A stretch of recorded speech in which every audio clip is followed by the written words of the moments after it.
Okay વિદ્યાર્થી મિત્રો, દાખલા નંબર 30 છે. આપણે કારણ આપેલા છે એ જ પ્રમાણે આમાં પણ કારણ આપવાના છે કે કયો ક્વોન્ટમ આંક છે એ સેટ એ કક્ષક માટે શક્ય નથી. સર હાવ ઈઝી છે, અમને તો તરત આવડી જશે. ઓકે, હવે વિદ્યાર્થી મિત્રો પહેલો જો અહીંયા વિદ્યાર્થી મિત્રો n = 0 આપ્યા છે. ઓકે, કોઈ n = 0 વિદ્યાર્થી મિત્રો શક્ય નથી, કારણ કે n છે એ હંમેશા વિદ્યાર્થી મિત્રો ધન પૂર્ણાંક હોય, ધન મૂલ્ય હોય. કેવું હોય?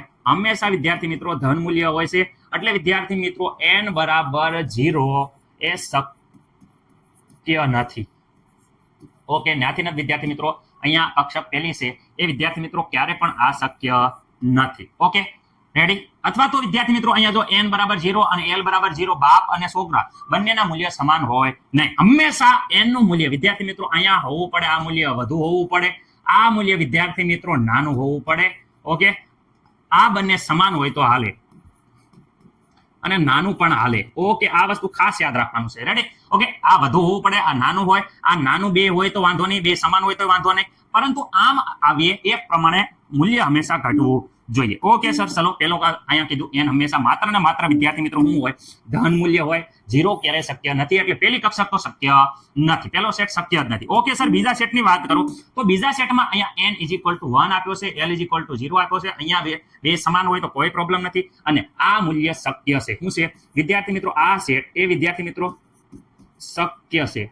ઓકે, તો શક્ય છે તો કઈ કક્ષક થાય? તો વિદ્યાર્થી મિત્રો અહીંયા તમને ખબર છે કે l નું મૂલ્ય હું કહું છું 0 1 2 s p d અને 3 હોય તો વિદ્યાર્થી મિત્રો f કક્ષક થાય છે. ઓકે, તો અહીંયા આ કક્ષક કઈ થાય? તો વિદ્યાર્થી મિત્રો n = 1 તો 1.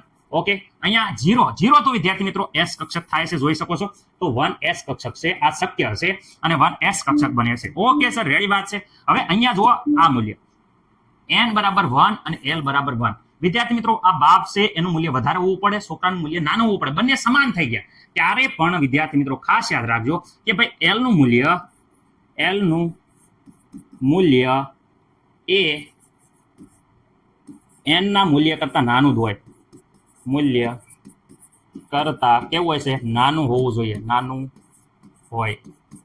ઓકે, હંમેશા નાનું જ હોય. એટલે આ ક્યારે પણ શક્ય બનશે નહીં. આ વિદ્યાર્થી મિત્રો શક્ય હતી, આ શક્ય નથી. ઓકે, અહીંયા વિદ્યાર્થી મિત્રો n બરાબર 2 l બરાબર 1. ઓકે, અહીંયા જુઓ 0. ઓકે, મોટું નાનું નાનું નાનું. ઓકે, હાલે સર, સ્ટેટ લગીન જોઈ શકો છો.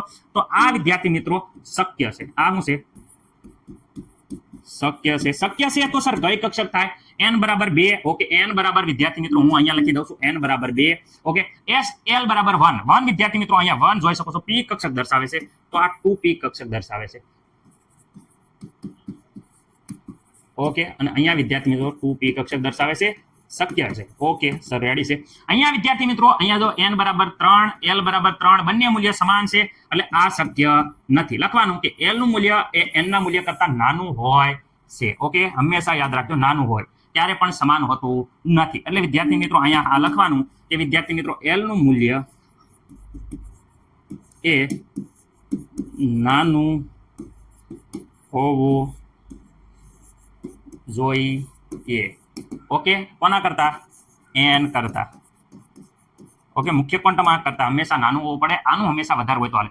અહીંયા 3 છે, અહીંયા 1 છે, અહીંયા 0 છે. જો મોટું નાનું નાનું નાનું. વિદ્યાર્થી મિત્રો આવી રીતે જ્યારે પણ થાય ત્યારે આ શક્ય બને છે, આ મૂલ્ય શક્ય છે. ઓકે, શક્ય છે તો કઈ કક્ષક થાય? n બરાબર 3 વિદ્યાર્થી મિત્રો. તો અહીંયા હું લખું છું n બરાબર 3 અને વિદ્યાર્થી l બરાબર 1 એટલે વિદ્યાર્થી p કક્ષક 3p કક્ષક દર્શાવે છે. ઓકે, જરાક જોઈ લેજો વ્યવસ્થિત રીતે વિદ્યાર્થી મિત્રો. આ મને નથી લાગતું કે કોઈને કઈ પ્રોબ્લેમ હોય નહીં સર, અમને આવડી ગયું, અમે તો હોશિયાર. રેડી? દરેક વસ્તુ ખબર પડી ગઈ.